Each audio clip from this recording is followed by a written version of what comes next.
So welcome. This is the seventh and the next to last talk of the Showcasing the Digital Scholarship Lab series.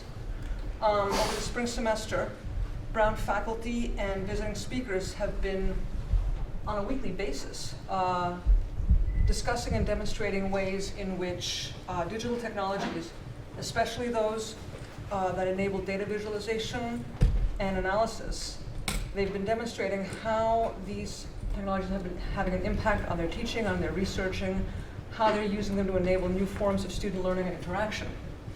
I'll move right to the end of this talk before I introduce it and say that the last talk is in 2 days on Thursday.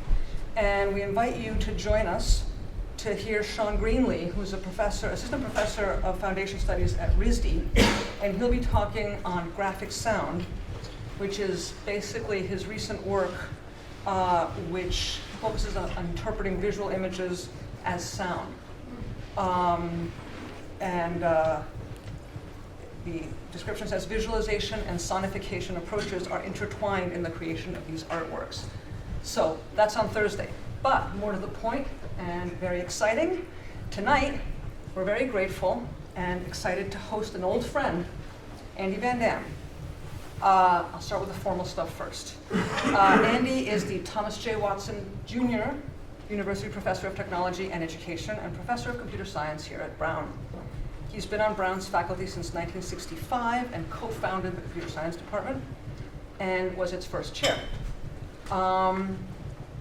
And he also has served as Brown's first vice president for research. All these things leading to the kinds of things we're going to hear and learn about today.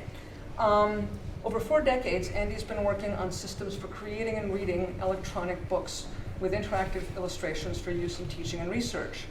But most relevant for many of us in this room, Andy has been a pioneer in creating systems that shape themselves, in inventing, sharing, discovering, inflicting upon us systems that shape themselves to the methods of inquiry used by humanists. He's been working with and studying and collaborating with humanists and with data in the humanities for, well, ever since he began. 67. Since 1967. But who's right. counting?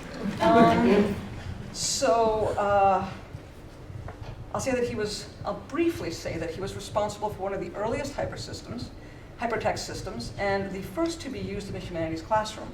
I don't want to steal your thunder, though. And so, in addition to all his other work on computer graphics, pen computing, and natural user interfaces, Andy is still developing interfaces and software appropriate for work in the humanities.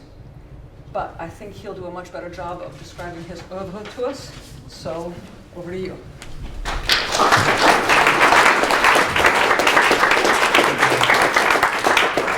Thanks very much for that very kind and generous introduction. I'm happy to see so many of you at this late hour. There's still some food left, by the way, and I won't feel weird if you get up in the middle of my talk to get some. I'll try not to be so long-winded that you're looking at your watch when you're thinking about dinner and so on. So I'm going to make this a little bit of a personal narrative because I've actually not given this talk before, and it has allowed me the luxury of standing back and looking at some 4+ decades of various projects that have some common threads through the various narratives. The threads are hypertext, visualization, and especially for me, interaction. Now, I'm going to walk down memory lane just a little bit, and I'm going to start by showing you a prop. Any guesses what this is? Cards. It's a deck of cards. Now, how many of you remember punching these, submitting them, and getting green striped paper? How many runs a day could you get if you were lucky? One. Exactly. You were doing very well. I commuted my first year to Philadelphia to finish my PhD dissertation in 1965 because I had the unusual ability, through connections, to get a hold of the single mainframe at University of Pennsylvania, and I could get it from 2 to 2:30 in the morning, once a week, as a personal computer. So I could debug on the console switches and look at the lights and stuff. Man, that was amazing. A personal computer that you could actually interact with. So my life has been about interacting with computers in various meaningful ways. And I want to show you, if I can get the clicker to respond. There we go. My very first technical paper called Computer-Driven Displays and Their Use in Man-Machine Interaction. Today it would be called more politically correctly human-computer interaction. That was the term of art in those days. And I talked about the hardware and various uses of it. We didn't have an interactive display at Penn, and in fact it took several years before we got one here at Brown. One. And it cost $250,000 in real money back then. And it was an amazing thing to have. And here's the very first program we produced on it. It was called the Hypertext Editing System, and I'm very pleased that we got Stephen Carmody. Stand up, Steve. No, I want you to stand up. Sorry I'm making you do this. Steve was in the very first class I taught at Brown. And he and a bunch of colleagues, undergraduates, worked on this research program called the Hypertext Editing System. And that was the start of a farm club that I grew over the years to involve many hundreds, thousands even, of undergraduates who showed by their work that undergraduates can do research. So you're all sitting here and saying, why is this worth mentioning? Well, because at the time that we were using cards, it was also the case that graduate students and faculty did research and undergraduates took courses, full stop. And it was revolutionary that one could use this cadre of really bright, bushy-tailed, eager people to do honest-to-God publishable research. So this is the system we built. It was on that $250,000 display that would be worth somewhere between $1.5 and $2 million today on a mainframe. That was far more expensive than that. And because I ran into my old schoolmate from Swarthmore, Ted Nelson, at a conference and had a discussion about what he was interested in and what I had, which was this magical graphical display, we decided to partner with Steve as a lead designer on the project to implement an experimental system for playing around with the idea of hypertext. Ted coined that word, and it was an absolutely unknown notion at the time. Nonlinear text, what does that even mean? And what would you use it for? So in less than a year, we built the system which you see there, and I just want to focus you on the light pen over here, which is being used for selecting pieces of text or insertion points, and this thing, which was called the programmable function keyboard, and your left hand push buttons on that to say insert, delete, move, and also paragraph, indent, and so on. And so you got very used to doing things with two hands. Is that how you work with keyboard and mouse today? No. So 40 plus years ago, we were taking advantage of the natural skills that one has as a person growing up in the real world to interact with a computer in ways that aren't standard yet today. Now, I'm going to come back to that theme at the end of my talk when I give you some ideas of what we call natural user interfaces or post-WIMP user interfaces. I'll define that term. So just some things that I'm very proud of. Unbeknownst to us, we distributed the software for free through IBM, and NASA got a hold of it, and they published a whole bunch of manuals that on microfilm went up in space. Who knew? We didn't at the time. So that was an amazing thing.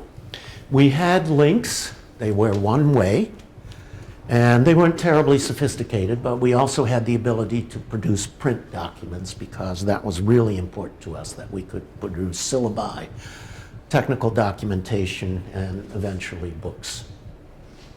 Here's the article, and you'll notice sophomore Steve Carmody is the first author on that paper, and the rest of us are in the back. Very proud of that idea. Now, we knew this was the first pancake, and we had to do a lot of things to it to make it really usable. For example, turning it from a single-user system to a multi-user system. So very quickly, we started designing FRES, the file retrieval and editing system.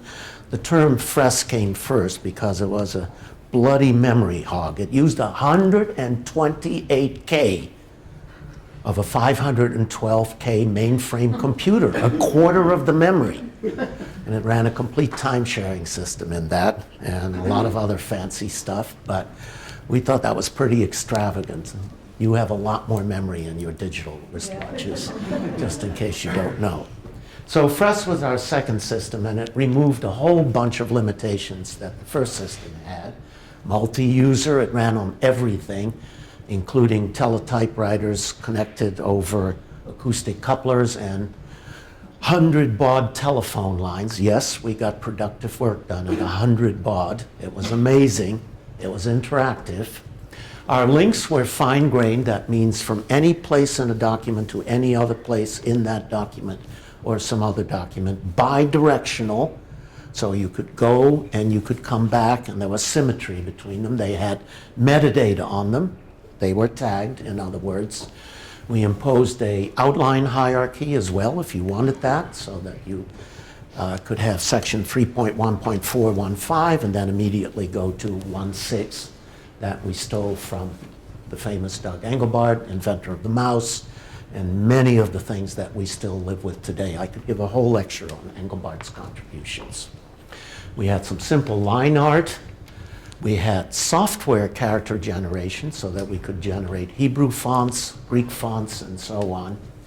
And Steve and friends even produced a commercial version for Philips Corporation in Eindhoven, the Netherlands, which was called Philtext, and drove a photo typesetter. We were one of the very first people to be able to drive photo typesetters. And in fact, just to go back to Hess and FRES both, they are arguably the first true word processing systems that we had anywhere, because they dealt with arbitrary length strings of text. Not lines, not statements. You could have text as long as you liked. And that was novel in those days. Now, we had a bunch of very distinguished, mostly humanities scholars who used this system. I've listed 3 of the most prominent users, and I'm going to have a bit more to say about Bob Scholes' use in an experiment in the next set of slides. But Professor Chisholm, how many of you remember him? A very distinguished philosopher. He wrote The Provost when he was hoping to get more funny money, as it was called in those days, or virtual money, money that you could use to be allowed to use a computer account, which was doled out very sparingly, that it had improved his productivity by a factor of 2 or 3, and that was even at 100 baud from his home in Barrington. Reinhard Kuhn, who unfortunately died very young of Legionnaire's disease, wrote a letter which I have lost, and I'm ashamed that I've lost it, in which he said it was the greatest invention since the Gutenberg Bible and the printing press. A little over the top, but it did show his admiration for what happened to his productivity by dint of using this system. Well, I mentioned the funny money thing, and I just want to tell you what an unbelievable change it is to be able to stand in this beautifully appointed and equipped room in the Rock, the Central Humanities Library. Bob, come, there must be. Can we get another chair?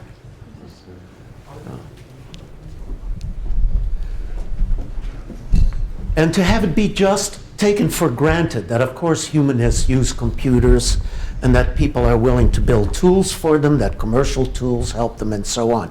You guys all take that for granted, but I want to tell you about this one death fight I had with the VP for Finances at that time, who had gotten Chisholm's letter asking for just a little more virtual money, please, so I can continue working on my books and my courses. And he turned it down flat. And Chisholm wrote me saying, what am I going to do? And I said, I'll fight for you. So I went to confront this unnamed person. And when he heard what it was going to be used for, namely book writing, he said, let them use typewriters. Marie Antoinette juxtaposed to the 20th century. Computers are for people who compute. And he meant scientists and engineers. So that kind of rocked me, and I looked at him and I said, now let me see.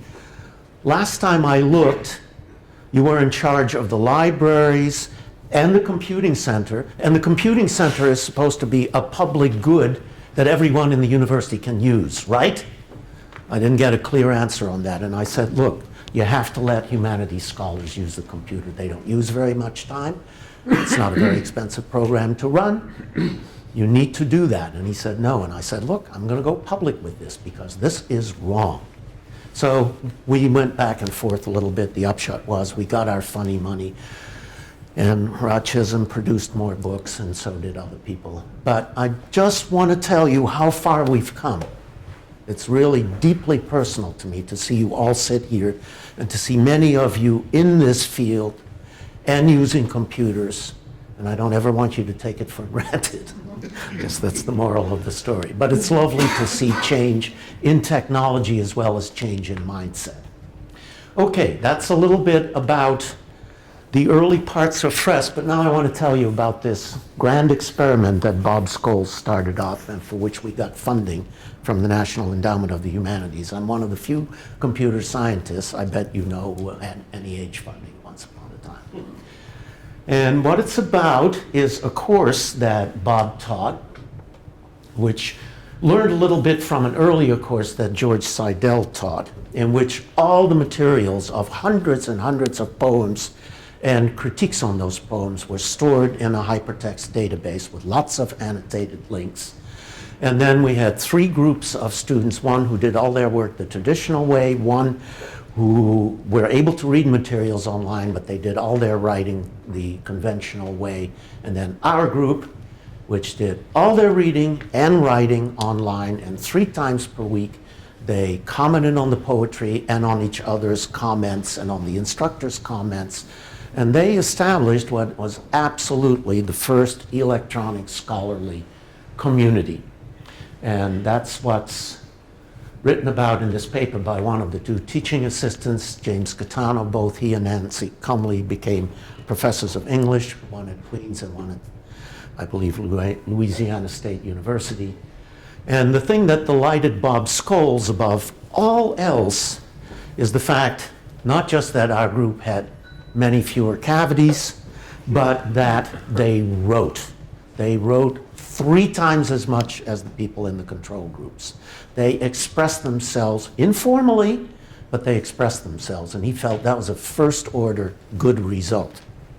So that was a very successful experiment, which we had social scientists study, and it's, I think, still kind of a hallmark.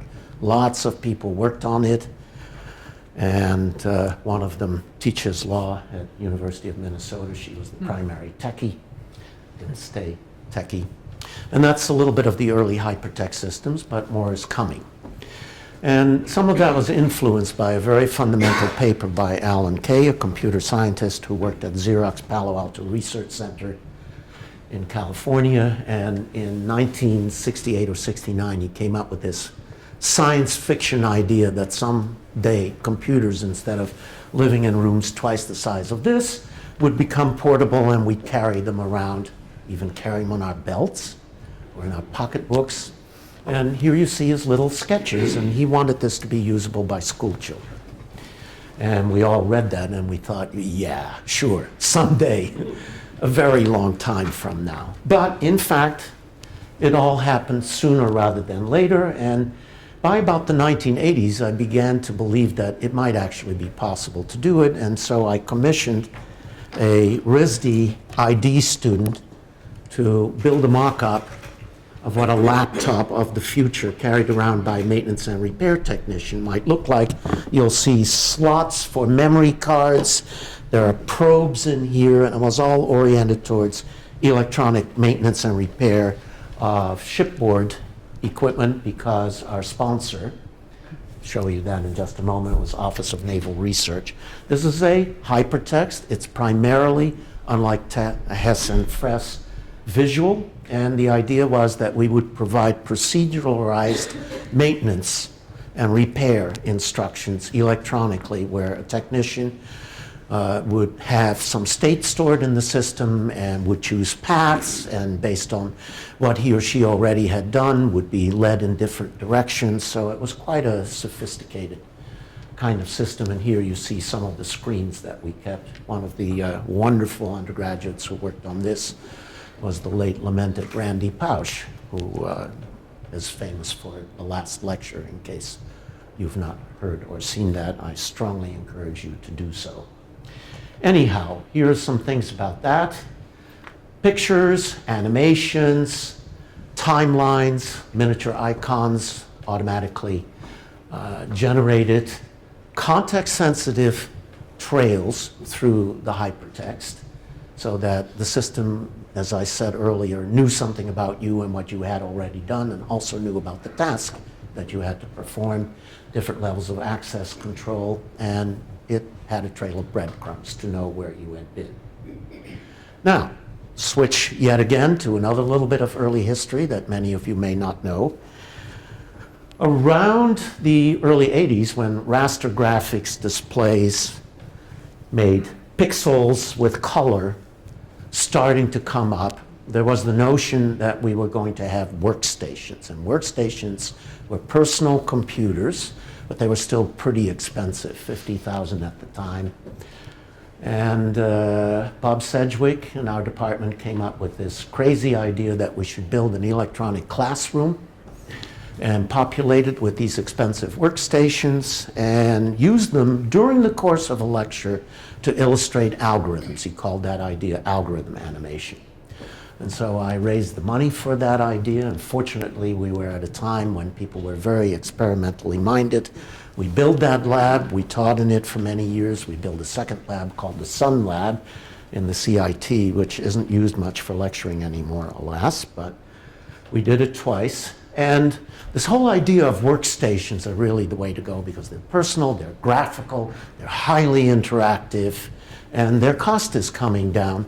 Led us in the early 80s to conceptualize the idea of just spreading them around everywhere so that every faculty member would have a workstation in his or her office, and many graduate students would. We would just saturate the campus with this. And I went on the road to sell that idea. And we fortunately were very lucky in being able to attract funding from people who had ambitious ideas on how to apply technology in universities, not just in companies. So I mentioned some of the people who build this algorithm simulator and animator. Mark Brown was a student of ours at the time. So here's this vision, and we actually were implementing a lot of it. I spun out all the hypertext research from my graphics group into this new research institute called IRIS, and it was headed at first by Bill Shipp, who came out of biomed, but had taken on the role of being kind of campus computer czar. And he's responsible, unfortunately he's no longer with us either, for what great event at Brown? By the way, interrupt me at any time if you want to correct my history. Some of you know it better than I do. The network. Network, exactly. We were, again, on the bleeding edge in the early 80s. We had broadband coax cable running through the sewers and everywhere else, done largely by an undergraduate, Hal Weber, which connected all the major buildings on campus to the central mainframe, still mainframes at that time. So Bill and I formed this institute. My student, Norm Meyerowitz, who had been deeply steeped in interactive technology, hypertext, and everything else, became his right-hand man and eventually took over from him. And I was able to hustle IBM into coming up with something like $18 million, which was serious money in those days, to implement this vision of workstations everywhere. There were going to be Unix workstations. And the guy who made it happen, I really want to pay tribute to him. is Dave McKinney, who was a very high-level vice president at IBM at the time, and coincidentally, a Brown parent, and the steward of the Watson legacy, and he also was a trustee and then a fellow of the corporation, and he fortunately is still with us. Without his intermediation, it never would have happened.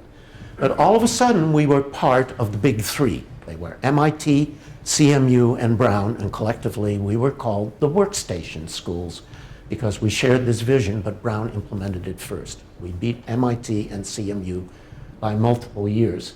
And we were up and running with that Apollo lab in '83, and when Steve Jobs and my student Andy Hertzfeld, who was one of the main inventors of the Mac, came by to peddle the Mac initially in early 1984, they showed us the Mac, which was mind-blowing because it was so cheap and so elegant. And we showed them the Apollo lab and said, but Steve, you don't have networking, you don't have servers, you don't have print service, you don't have file servers. We need all that stuff. And he said, nah. Personal computers, no fans, no disk, no nothing. Well, as we say, the rest is history, and eventually Apple adopted the model, which, by the way, wasn't Apollo's or ours. It was the Xerox Palo Alto research model that had been established in the early 70s. Okay, so the major project was Intermedia, which was our fourth spin on a very rich hypermedia environment. Text, animations, static pictures, video, editors for all of that stuff, timelines automatically generated, semantic webs or concept maps automatically generated from the link connectivity, and a very important idea, which is separate the links from the primary source material so that you can have multiple webs simultaneously over the same set of source materials. And they used that very, very effectively. It was used in multiple courses. I mentioned especially George Landau here because he built the Dickens web and the Victorian web and a lot of other things, and then moved it when Intermedia went out of business, with Iris going out of business after almost a decade. So this had some pretty lasting impact, and it was a very neat modern system built with modern computer science techniques, including object-oriented programming, all the way down to the bottom, for those of you who know what that means. And here is one of the papers that reports on it by myself and with Nicole Yankelovich and Norm Meyerowitz, former students of mine who spun out of the graphics lab as the primary authors. And one of the things I like about it is that it uses the term electronic book. E-books weren't invented in the late 90s. They were invented in '67 by Steve and his cohorts and by Doug Engelbart and his large team at SRI. And we started calling them electronic books, I don't know, in the late 70s, early 80s, and that's where the term e-book comes from. But note that e-book today is a hardware term, whereas in our day it meant the software, the whole layer cake of stuff that enabled you to read and author completely symmetrically. No distinction between readers and authors. By the way, that's been lost in the World Wide Web, that distinction, and for some valid reasons, admittedly. Anyhow, topic switch again, yet more history that you may not be aware of, which is virtual reality. I'm glad that John Cayley is with us because he's one of the really aggressive users of it. Bob Coover over there was actually the first, invented the lovely term cave writing for his course, in which people did expressive writing using imagery and text and spatial sound. It's all still here, Bob, and it's going to keep coming back, and it's going to get bigger and better because guess what? This was our old cave, 4 surfaces, 4 projectors, about 4 million pixels. This is the new cave, and you should go see it under construction. It's pretty impressive. 72 projectors, over 100 million pixels, and it will do a much better job of giving you this illusion of immersion and presence that I've listed here. What are they about? Immersion is you're standing inside this circular room. imagery is being projected on the floor. There's a partial ceiling. It's on all the walls. And as you move around and look through your head-tracked stereo glasses, you see exactly what you're supposed to see from that vantage point. Computer is always telling you what you should be seeing, and you're seeing it in real time. It takes a lot of compute and graphics power to do that, but it's doable. So this will do it at much greater fidelity. It's essentially going to be visual acuity, 20/20 vision when you're standing in the center of it. And it's a pretty ambitious project. So sponsored by NSF again, and we hope first light maybe sometime in the fall. Project is being run out of CCV, and the project lead is my colleague David Laidlaw in computer science.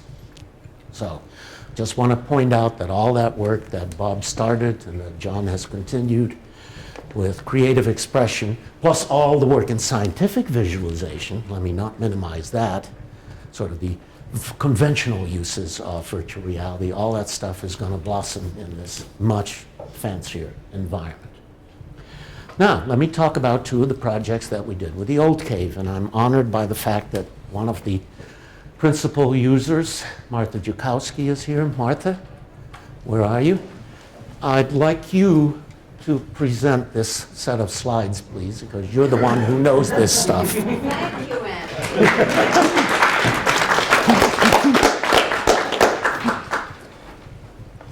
This was a computer, a telephone that was on this chair. Is it yours? Okay. We excavated the Great Temple at Petra, Jordan, and Andy had two students who, well, there were more than two, actually, a few students who were very excited about displaying the architecture and the finds in virtual reality in the cave. So they developed programs by which all the lamps that were found in one trench could be, were itemized, and we could tell when that trench probably was either constructed or fell into disuse in antiquity. And this was very exciting because we had nothing like this before. We ran two experiments, actually. One was with the head monitor, and one was in the lab that you saw before, which was what, 5 foot by 5 foot row? No, it was 8 by 8. 8 by 8. But it felt claustrophobic. It was a little It small. did. It Yeah. did. But Eileen Vogt, who was one of those students, was absolutely fantastic. And Denny Achevedo, who I guess is in Spain, isn't he? Actually, he's at Kaust in Saudi Arabia, Huh. working in a virtual reality lab. I'm sure we're working it. Yeah. Anyway, without Andy's enthusiasm, we wouldn't have been able to get off the ground. And without the students being graduate students and also infecting undergraduate students, it wouldn't have gotten off the ground. Yeah. And Martha's wonderful inspirational leadership. Thank you, Martha. Another project that we did. Andy? Yeah. Is that going to move into this new big space? Is there any way to recover those models? No. No. It is extremely sad. It gets me right there, not to mention how it gets Martha. Yeah, absolutely. You know, if we spend a whole lot of somebody's money, we could do a forced death march data conversion project, but it would be bloody awful. So I don't think anybody's going to pay for that, unfortunately. With Jim Head, we did field geology on Mars. And one of my most wonderful anecdotes about that is the day that Commander David Scott, as in the guy who walked in the moon for Apollo 17, came to town because he's an advisor to Jim Head. And he walked into the cave, put on the glasses, and started narrating the features. And he said, oh yeah, that's this, and this is that. And he was at home. It was, oh wow, it was so neat. Then I got to have dinner with the guy who walked in the moon. How great is that? You He's now an adjunct professor at Brown. Yeah, yeah, you can tell us way more about this than I can. So he's still being an advisor, Yeah. still active at age 80. He's now a member of the department, basically. He's Oh, here all how the time. cool. How cool. Topic switch. We go from one non-keyboard and mouse-oriented experience. I don't know whether you noticed, not so many keyboards in a virtual reality environment. No mice. You have devices like this, which are laser pointers, tricorders for the holodeck sensation that the cave creates. Now we go completely to the other side, where we're dealing with what in the year 2000 was essentially a new form of computing. This is a laptop with a touch screen and the ability to write with a pen on it. And we have multiple examples here, both large. That's a touch screen, and you all carry touch screens as smartphones. It was our first experiment where my administrative assistant, 6-year-old, who was learning music, was able just to draw notes and immediately hear them play back. And this application is still on the web. We never got money to finish it. That inspired us to do something far, far more ambitious, which you see schematically here. Time does not permit me to demo it, but there is a website that you can go to that has a commercial version of what this is, which is handwriting mathematics, sketching simple diagrams, having the mathematics recognized just the way you and I would recognize handwritten mathematics if it's relatively neatly drawn, and then executing that mathematics in a math engine like MATLAB or Mathematica, and then producing output from it, either in the form of graphs or little animations of the 2D line art that you have drawn. And that system, almost 10 years later, is still being worked on by various people, including Joe Laviola, who got his PhD with it. So we were very early in tablet computing, as it's often called, pen computing. And one of the sad things about the current state of affairs for me is that in the rush to go to touch computing, the pen has been orphaned. And that is a complete overreaction, because pen plus touch makes for absolutely the best combination, where you hold the pen in your dominant hand, where you need fine motor control, and you use touch to mode the pen to make it do things at different times based on the state and job that you've got. So I wish I had more time to talk about it, but I am going to run one demo just to give you a tiny taste of what this kind of pen computing can be like.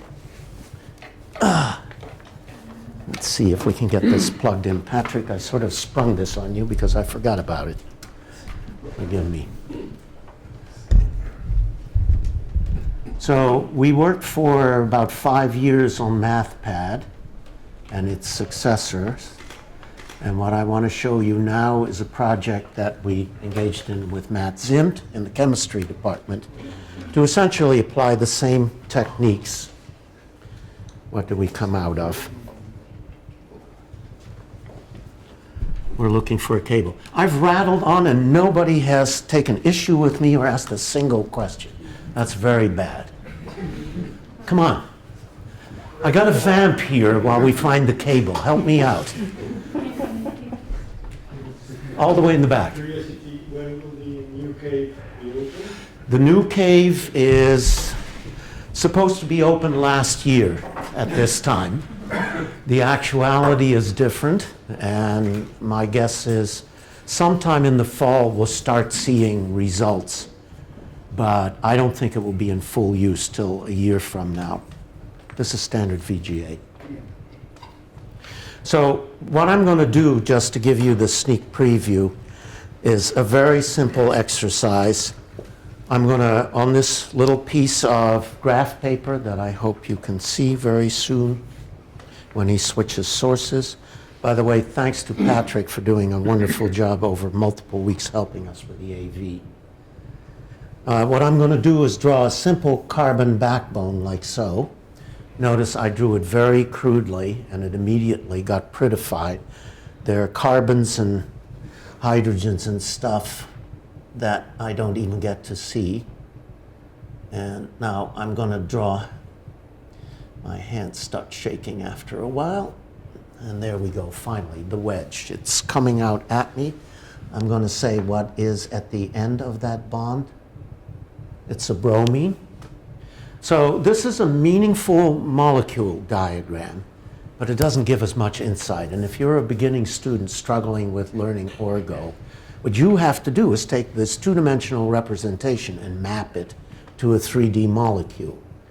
My PhD student learned enough molecular chemistry and molecular mechanics to build a real-time molecular mechanics simulator, and it, much faster than any commercial product, let me see this thing in 3D. Pretty nice, huh?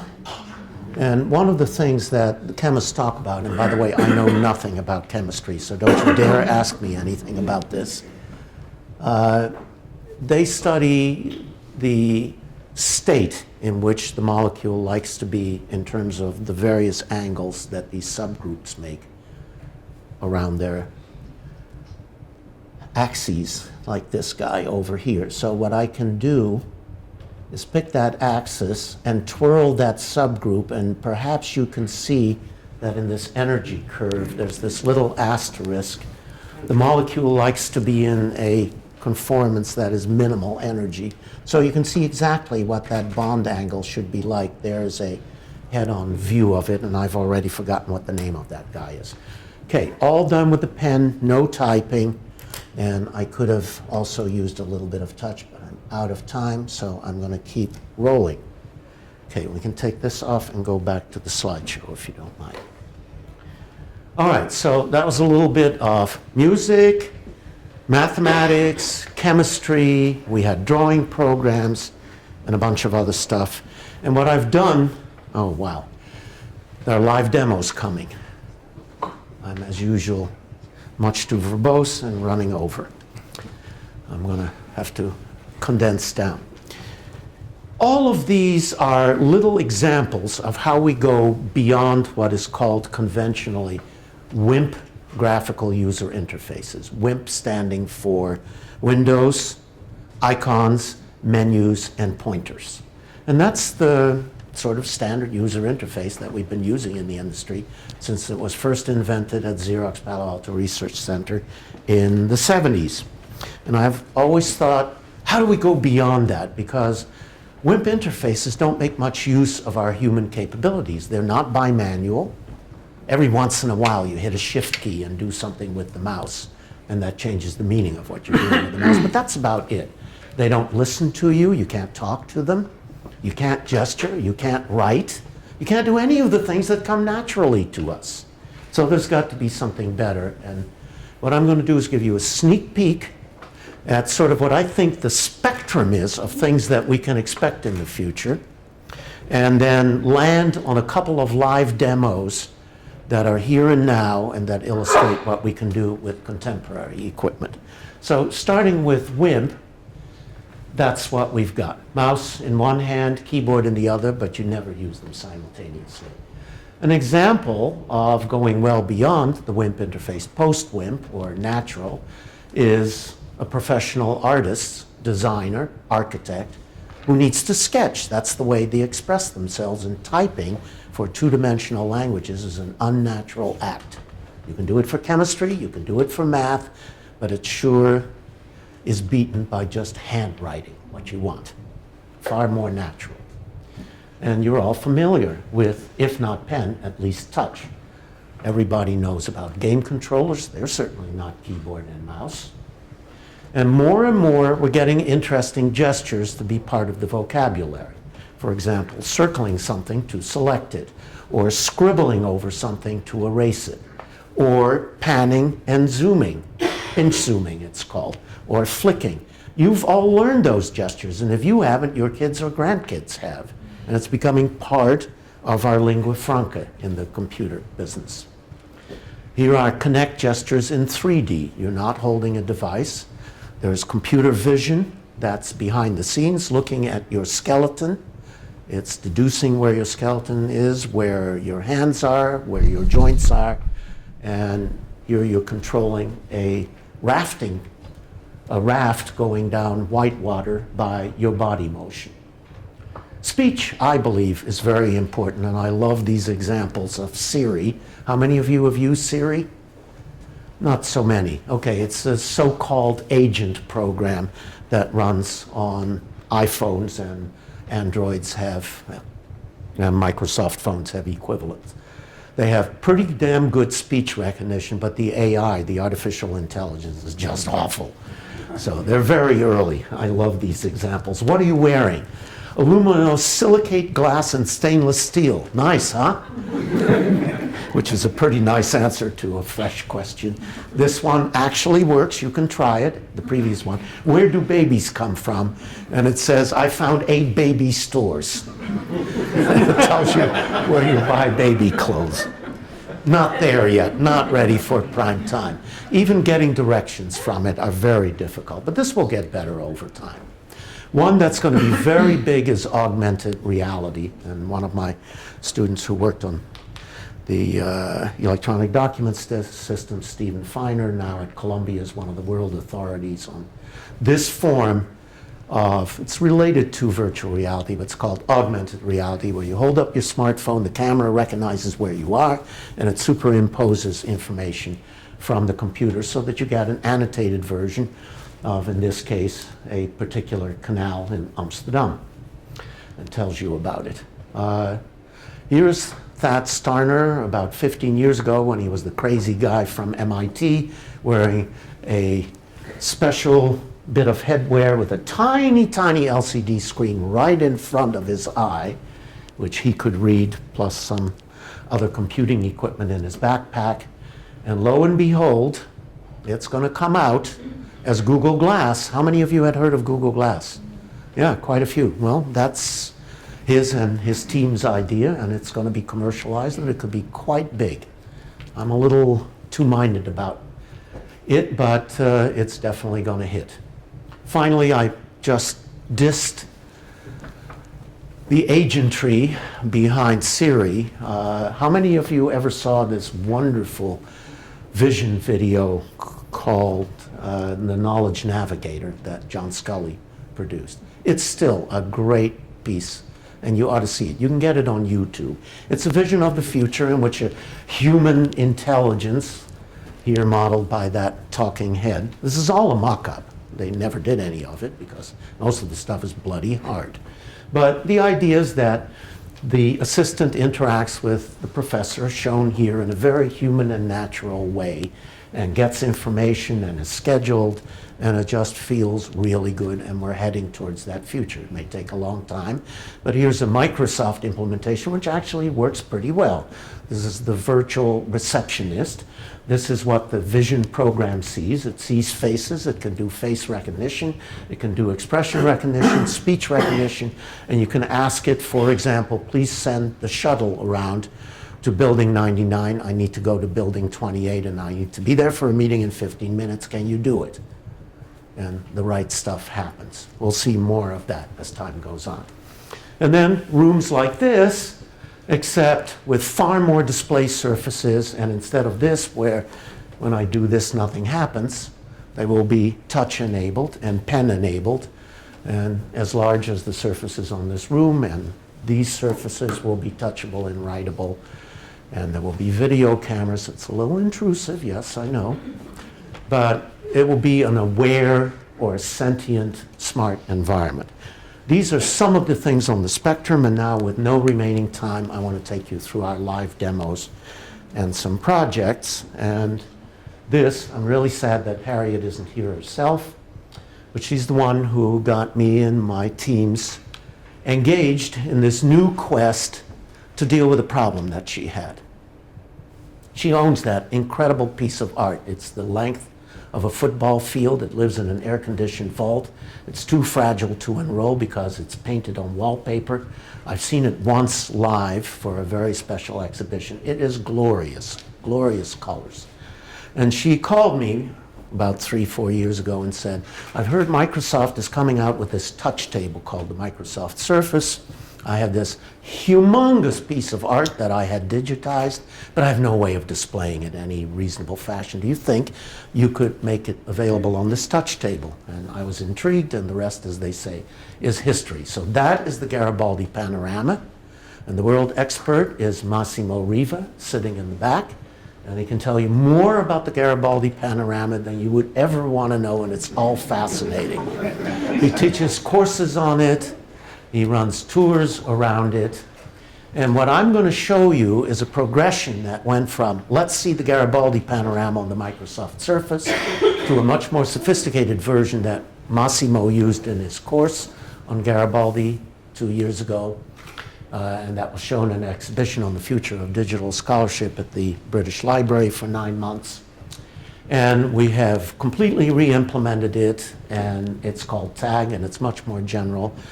And if my team standing back there thinks it's safe for me, I'm going to demo. So here's what's going to happen in the negative time I have available for this talk. Again, my apologies. Feel free to run out to dinner anytime you have to, but the good stuff is only coming now.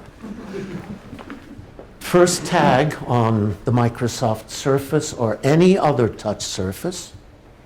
And then I'm going to show a whole separate program, and Rosemary is going to help me with that, which is called Worktop, and it is a very sophisticated hypermedia system, which is sort of our nth generation attempt at providing a hypermedia system for scholars like you, with some very unusual features. So, again, I'm vamping. Any questions, comments? How do you John. pronounce NUIverse? NUIverse. NUIverse. Natural user interfaces. I coined post-WIMP. That didn't catch on terribly well. But NUI, because it rhymes with GUI, Yeah. right? Nobody tells you what natural means, by the way. But it means easier to use than GUI. And it has all of these dimensions. It's not just pen and touch, but it's speech and agents and all that good stuff. You know what? Okay. Let me very quickly do a subset of what I plan to show you so that you're not sitting here for huge amounts of time. This is a little touch surface. It's responsive to both pen and touch. It's meant to compete with the iPad, but it's far more powerful.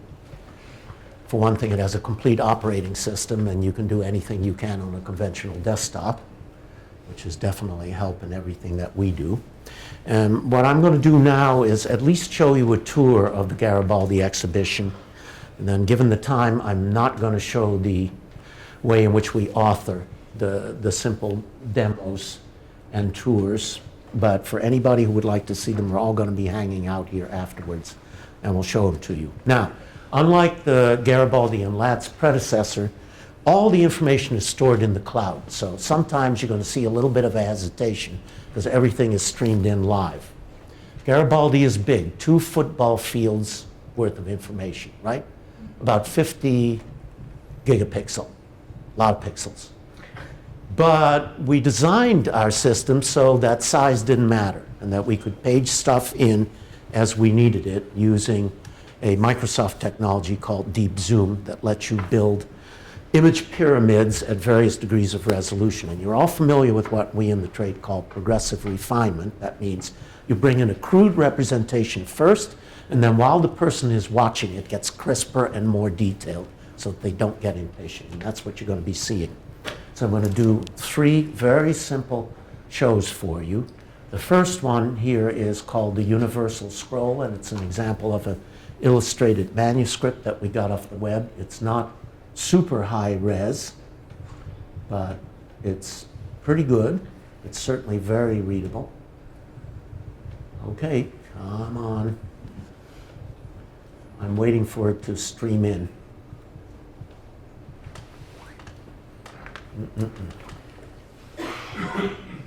Okay, I think there's something wrong. It doesn't take this long normally, Ryan. Do I restart? Do I go on to Worktop? What do I do?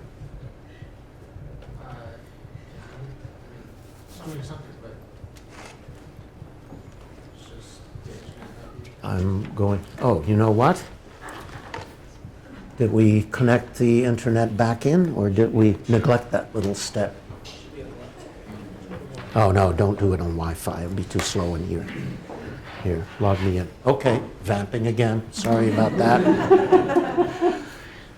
I'm going to show you the largest piece of art that exists in the world. It's called the AIDS quilt. It's 22 acres of folk art commemorating the lives of those we lost to AIDS.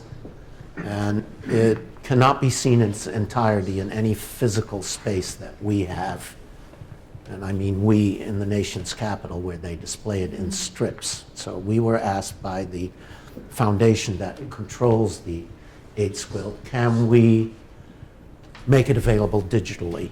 And we build an index with a sort of Vietnam memorial list of names where you can tap on a name and be taken to the panel in the AIDS quilt, where we can look at it. I'll just show you how impressive it is to see something really huge come in real time over the internet. And then I'll just give you a minute or so of the Garibaldi panorama, and then we're going to switch to the top. All right, one more try here.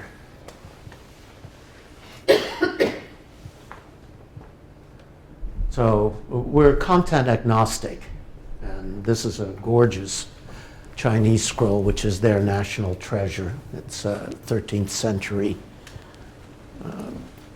beautiful thing. Okay, there it is. So go ahead, just do it. It doesn't make any difference who does the demo at this point. There's the panel in its entirety. Let's just zoom in on it a little bit to see how smooth this works. 22 acres. There's no other way to experience this. And at an exhibition for the commemoration of the making of this quilt last summer, we had people come into the tent where we had this exhibit, and the people who were there recorded how moving it was for friends and family to be able to touch the panel. It gives you a sense of intimacy that a mouse on a conventional web browser just doesn't give you. There's something about us as human beings. We like touch. We like to touch, we like to be touched, and this puts you in touch with this phenomenal piece of commemorative art. Okay, let's do the tour very quickly so that you can see what we can produce, and I'll skip the authoring of it. So here's what a tour is. You're all familiar with Ken Burns documentaries, right?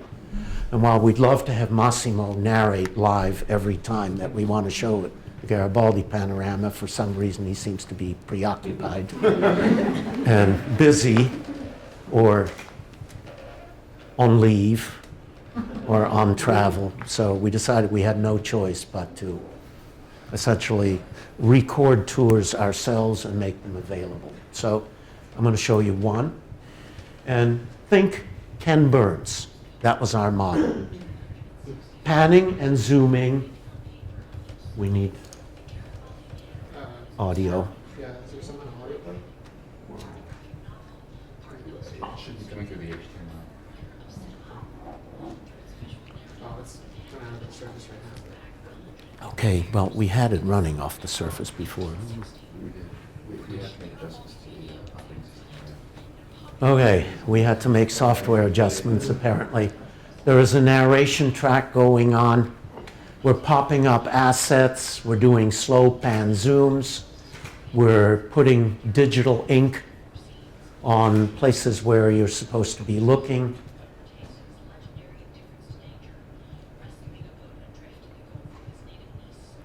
So very simple effects, but here's the payoff.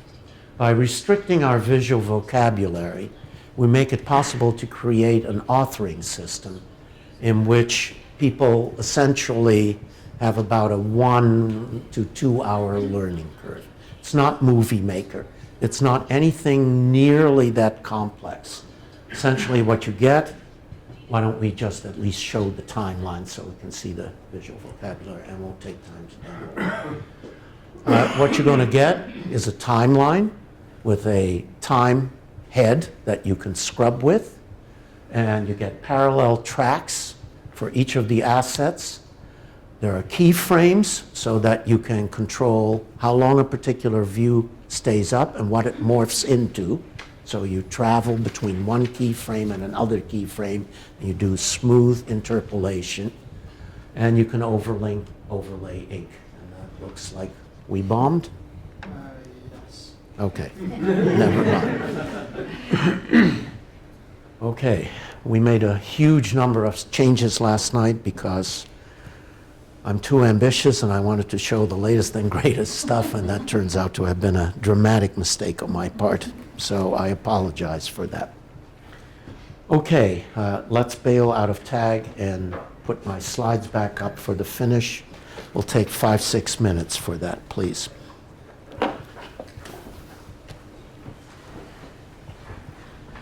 We have it running, by the way, behind you. Any of you who actually want to use it, you're more than welcome to do so afterwards. So here's what Worktop is about. As I said, it's our nth hypermedia system, primarily for humanities scholars. And I'm just going to explain to you what you're looking at without doing the demo again to save time.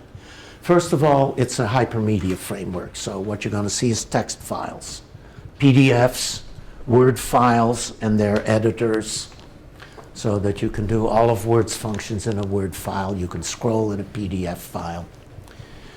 And we have JPEGs. That's actually a video. If you tap on it, you get the standard video control. And you have collections of stuff in folders that can be organized in various ways. Metadata on everything. You can search everything, and in particular, you can even search on the links, because the links are also documents. These curvilinear guys, these paths, which we generate in real time, are links to various places. So from here, this source, you have a link to this node and to this node and to that bit of metadata. And you can have links from anything to anything. So you can take a region in a frame of the video and link it to an explanatory note that may contain a clipping from that frame in the video. Notes of various kinds, various types, and everything, as I said, is searchable. So that's a very brief overview. And now, Rosemary, can you do a quick demo of what you've been working on? I want to introduce Rosemary before she even gets going. Rosemary has been my right hand for much more than a decade. She's an information architect and world-class indexer. She's done indexes for multiple of our books. And she's a hypertext fanatic, and she is also my ultimate extreme sport slide hacker. And producing slides for this medium is not easy, because you got to fool PowerPoint into thinking that the aspect ratio is one thing when it's another. And she's been up for many nights working on this presentation, and I am really in her debt. But enough about that. What she's going to do is put her researcher hat on and talk about her passion, which is to find information in indexes that she or other people have created. Rosemary. Thank you, Andy. As Andy said, I have been an indexer actually for about nearly 40 years. And when I started out, it was just doing the typical kind of indexes of terms. You're going to look, you know what you want, you're looking for it, and that's what you get. And gradually over time, I started developing see also types of links that had annotations on them that said it was basically building within the index a semantic web. And people used these indexes for exploring the domain that the index was about, for fuzzy search when they sort of had a sense of what they wanted but they didn't really know. The problem is that the format of an index is linear, alphabetical, for retrieval reasons, like an Encyclopedia Britannica. But the problem with that is that I can see the links, and let me, Andy, is that readable? Oh, can we switch sources? We need to see Rosemary. No. Yeah, Yeah. Yeah, you Okay. No, we can read it.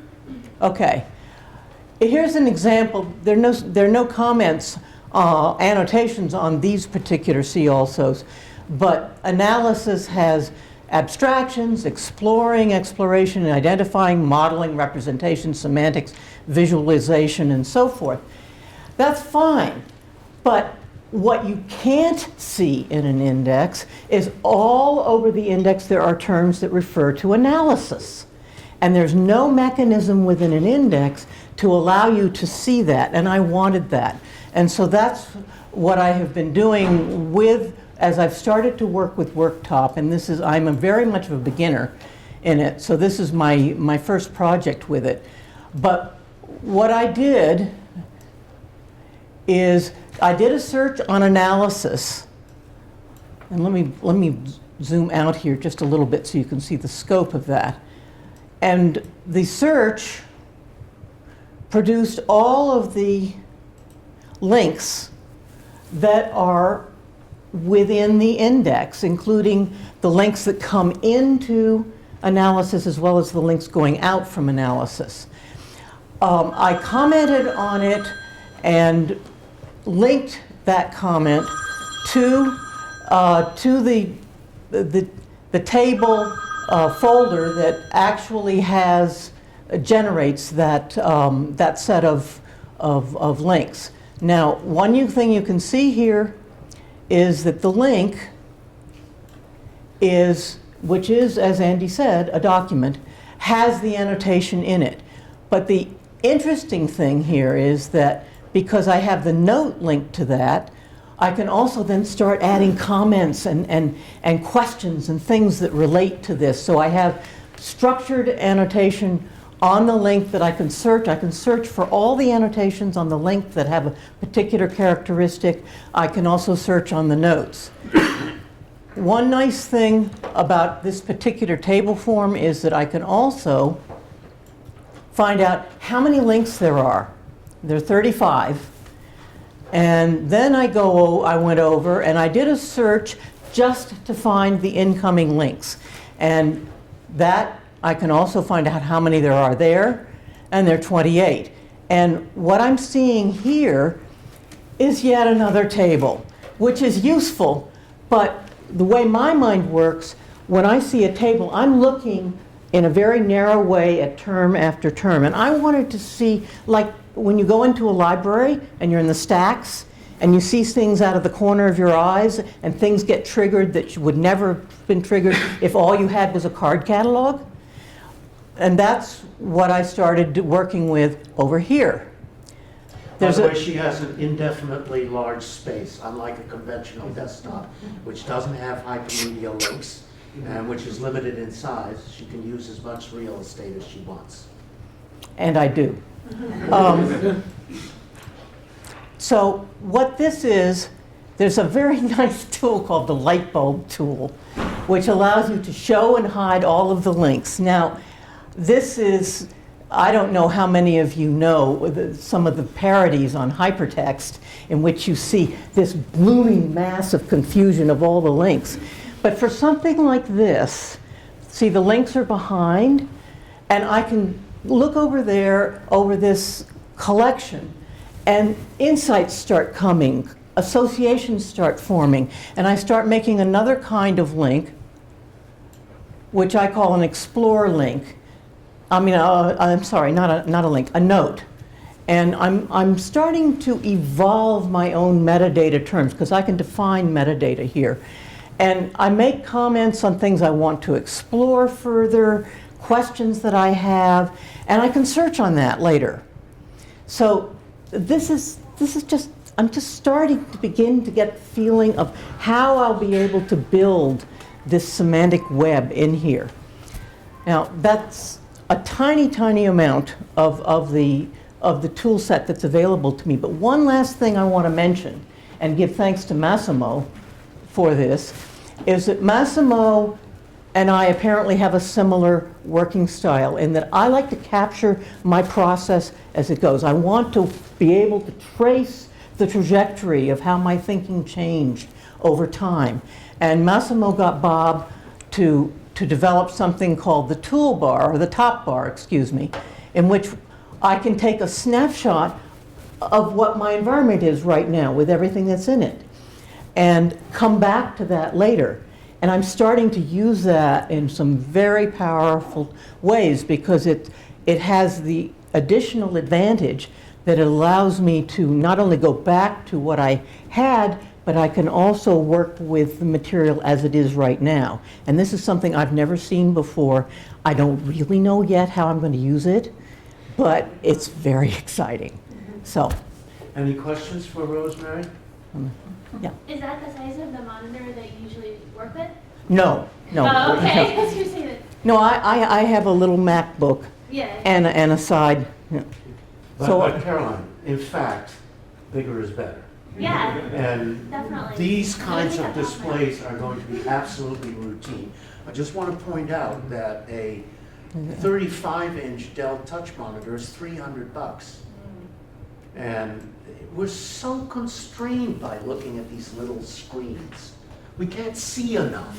And even with good zoom controls, it boxes you in. So I can't wait for the day when all our surfaces are going to be bidirectional touch surfaces. Okay, we need to wrap up. I'm going to have my closing slide and then we are done. Very simple message. I've listed a whole bunch of people we've worked with over the years, including some people we're working with currently. Would love to have additional people who say, but could you add this? Could you change it to do that? How would I do such and such? That's what inspires us to create new facilities. We're tool makers, but we need people who want tools and have good ideas of what they'd like to see in a tool. Two very different projects, and by all means stay, ask us questions. As I said, you can play with tag over there. There is a working version there. It's one version back, or why is that working and not this? Unknown? It's totally random. It's a database thing. Okay then, thank you so much for your patience.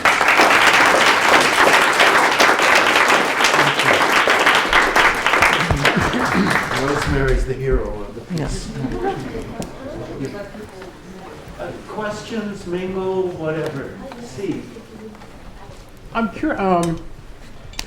So if we go back to when you started this work, it seemed to me like there was something like a 10 or 15-year lag from when you were working with something till it started to appear in the marketplace. Text editors, as an example. But do you have any guesses as to why that seems to be stretching out? Why this sort of stuff you were showing us that you were working with, even 20 years ago, hasn't appeared in the marketplace and isn't in wide use supporting teams that work across the internet today? Yeah, it's a puzzle. I don't have the answer. It's a well-documented fact. It's for most technologies. Books have been written about this 20 to 30 years from the time it appears in a lab in a pretty fully baked way to the time it appears commercially. Sometimes things move much faster, but that's the exception rather than the rule. So I'll give you an example of Steve's phenomenon. Pen recognition for mathematics, music, chemistry. It's obviously a good thing, right? It hasn't appeared. Well, what's blocking it? One of the things that's blocking it is that the great and marvelous and incredibly creative Steve Jobs also had blinders on in ever so many ways. I mentioned the fact that when he came to town, he didn't believe in networks and servers and hard drives or any of that stuff. Well, Steve didn't believe in pens. There went pen computing. It died. Because when Apple didn't do it, Microsoft stopped doing it, and their Windows 8 stuff is called touch first experience, not pen and touch first, or touch parentheses and pen, touch first. And now everybody's on the touchpad wagon, having completely forgotten the fact that we're bimanual creatures. So somebody has to come back and show the benefit of handwriting stuff and why it's so good for what ails you. And then maybe somebody will commercialize it, and then maybe something will happen. It's amazing how one individual can decide a set of developments in the industry, either by advancing them or retarding them. The power of one, so to speak. I'm personalizing it a bit, but I know a lot about this history, in fact. I have a question about the new cave. What sorts of visualizations will you be working on? Well, we hope that both the Bob and John variety of creative expression people will want to use it for cave writing and analogous projects. But we also hope that people in molecular biology, in physics, in chemistry, and all of the standard STEM fields will do the kinds of visualizations that even an amazingly large wall like this can't give you. What you're seeing here is mono.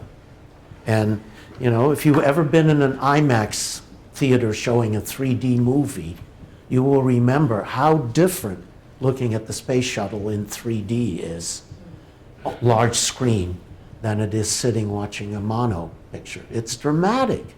And so I'm hoping that some of the science that can benefit from being immersed in 3D rather than just watching it on a wall will take advantage. And how do you create the visualizations for? Yeah, well, you're asking the question, who does the hard work? And that is done by adopting a bunch of industry standard graphics libraries and visualization libraries, and bright undergraduates and graduates who go through the trouble of creating them. And you hope that the tools will get better over time. Is it rendered or is it? Yeah, it's rendered through graphics libraries that do a left eye and a right eye computation. And then through the magic of stereo shutter glasses, you see the left image with the left eye, the right image with the right eye, and the brain fuses those. And so you see it in full living 3D. But the magic is not 3D, because if you move around in an IMAX theater and you go to a different seat and you look around, you don't see the space shuttle from that angle. You see a distorted picture of the space shuttle shot from the point of view of the camera. But you have to believe me when I wave my hands and say, when you move in the cave with the stereo glasses on, you see what you're supposed to see from that angle, because the system is continuously monitoring which way you're looking, and it's a completely different experience. So a little bit of software and hardware. You are aware that while we're waiting for this big cave, The old cave lives. it lives, exactly. I forgot to mention that, Bob, and I'm thrilled by that. And John, you're using it, right? Yeah. The old cave, the legacy cave. But it still works, right? It still works, yes, and it's now very open and accessible to students in the course I run, but also to other interested graduates and students who are using it, and it's very easy to use now. Much Thanks better to software. undergraduates. As Andy says, thanks to undergraduates who wrote front-end software that allows people who aren't programmers to, Yeah. to make things with it. In fact, that's worth mentioning for a moment. A team of undergraduates, some of them computer scientists and some from music and some from MCM, decided the old cave software, designed primarily for scientists, was just too hard to use for people in Bob's course. That's where this project started. And so they, from first principles, build a system to their design without any adult supervision. And it's been taken over by a succession of passionate undergraduates and morphed and morphed and morphed, and I probably wouldn't even recognize what it's come into. But it's a wonderful example of grassroots undergraduate ingenuity and passion. It's great. I need to stop this because I'm going to get hung out to dry by Ellie and colleagues. But please stay if you want to play or ask questions. Thanks again for your indulgence. Stay and answer questions individually. Thank you. Thanks very much, Patrick.